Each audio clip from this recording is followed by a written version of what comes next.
Hi class, we're back with our part 2 from our chapter 2 on biological beginnings.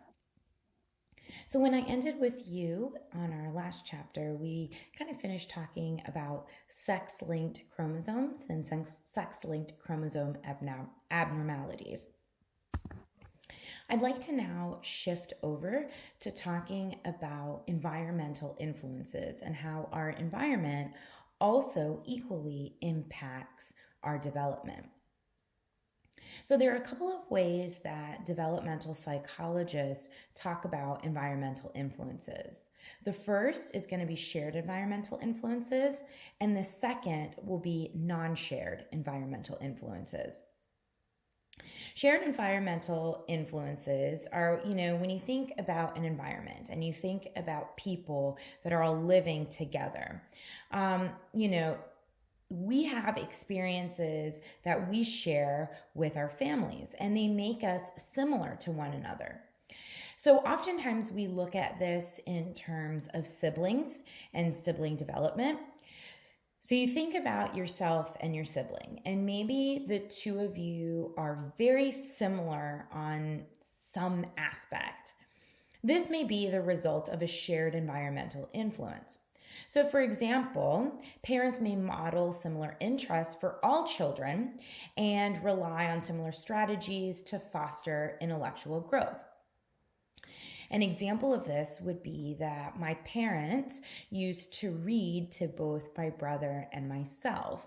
And so this was something that they truly valued and that they did equally for both of us. And what ended up happening is one parent would read to one child and the other parent would read to the other child. And this would always happen right before bed. Sometimes our parents would switch who was reading to which child, but what did not change is that both my brother and I received that same experience, right? So we would talk about this as a shared environmental experience or shared environmental influence. Now, my brother and I are not identical, and I imagine if I ask you all to think about your relationships with your siblings, you would tell me something similar, that you might be kind of alike with your siblings in some regards, but in others, you guys are almost entirely different. So non-shared environmental influences are an environmental influence that people living together do not share. It's something that makes them different from one another. For example, if parents treat children differently, right? This could be, one parent maybe, so I'll kind of go back to an experience my brother and I had that was not shared. So, prom is a big deal in the United States. I had a nice time when I went to my high school prom. I had a curfew. I had to be home by a certain time. My brother, on the other hand, he's younger than me, exact same experience of prom, right? But him and his friends rented a hotel room. Their date stayed over. This was very clearly a similar event, but a very different way in which I experienced that versus my brother, right? So the rules that I had were not similar to the ones that my brother had. If we take a look at this, these non-shared environmental influences, researchers actually argue that they're extremely important. So Rowe and Plomin in 1981 actually said that environmental influences that contribute most heavily to personality are actually the ones that make individuals different. That's a pretty profound statement. And Rowe and Plomin are huge behavioral geneticists. Your book kind of talks a little bit more about behavioral genetics. If you are interested in this area, the influence of genes and environment in kind of outward characteristics, I would highly suggest looking into their work. So kind of looking forward or looking additionally into this, we can take a look at heredity and environment correlations. So what is this? These are individual genes that may influence the type of environment to which a person is exposed. So in some capacity, individuals inherit environments that may be related or linked to genetic propensities. So in infancy, our environment is almost entirely controlled by our parents, right? Where our parents bring us, who our parents allow us to see. We are not going out and seeking out those environments, right? As children age, though, our experiences extend more so beyond our family's influence, right? Here we might be interacting with other children, and those children have their own set of experiences, right? And so what we start to get is how, initially our environment is very closely guarded by our parents, but as we age, this expands for us. And this is an important point.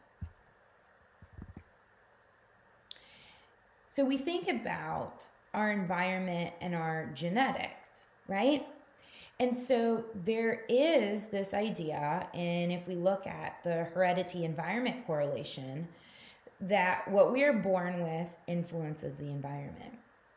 But more recently, we've actually found research to show that there's an epigenetic influence on our development. And what that means is our heredity influences our environment, but our environment actually can go back and influence our genes as well.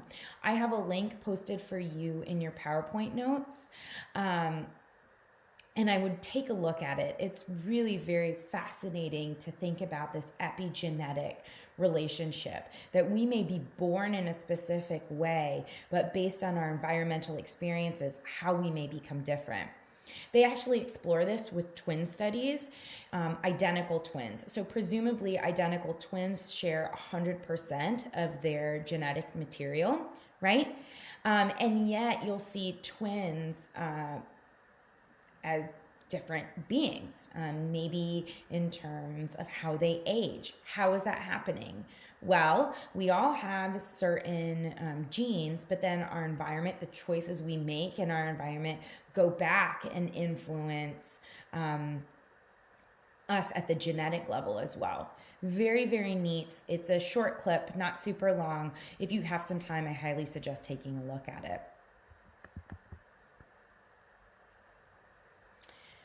Okay, so behavioral geneticist Sandra Scar describes 3 ways that heredity and environment are actually correlated with each other. So I want to go over these 3 different ways for us in the next couple of slides. So a passive genotype environment is one where the rearing environments that biological parents provide are influenced by the parent's own genes, right? And subsequently then are going to be correlated with the child's own genotype. So an example of this might be that parents may have a genetic predisposition to be intelligent and to be very skillful readers. Well, because the parents read well and they enjoy reading, they're going to provide their children with books to read, right? So here, that environment is then kind of being trickled down to the child, but the child probably also possesses some of these genotypes as well. We then have an evocative genotype environment, and here our heritable attributes will affect others' behaviors toward us, and as a result will influence the social environment in which development takes place. So an example of this might be thinking about a child, right? An active, smiling child is going to receive more social stimulation than the passive, quiet child does, right? As a result, how each of these children are viewing their environments, what they think that parents or people are like, is influenced by their interactions that they experience. The last is our active genotype environment interaction. So here, our genotypes affect the types of environments that we will prefer and seek out. We kind of can refer to these as niches. Genes influence the kind of life experiences we have, but they don't necessarily determine our environment. So let's give an example of kind of this active genotype environment. An outgoing child tends to seek out social contexts in which they can interact with people, whereas a shy child won't, right? Another example is a children who's musically inclined may select musical environments in which they can successfully perform that skill. Children who aren't musically inclined will not, right? And kind of when we think about all of this active genotype environment, this evocative genotype environment, it's passive, evocative, and then active, an important point to recognize here is that genes do impact our environments, but they don't necessarily, or experiences, but they don't have to determine the environments that we're a part of. So I'm going to leave us here with our part 2, and then I will bring us back for part 3 to talk more about this developmental progression and some of the things that can happen to us with exposure to teratogens.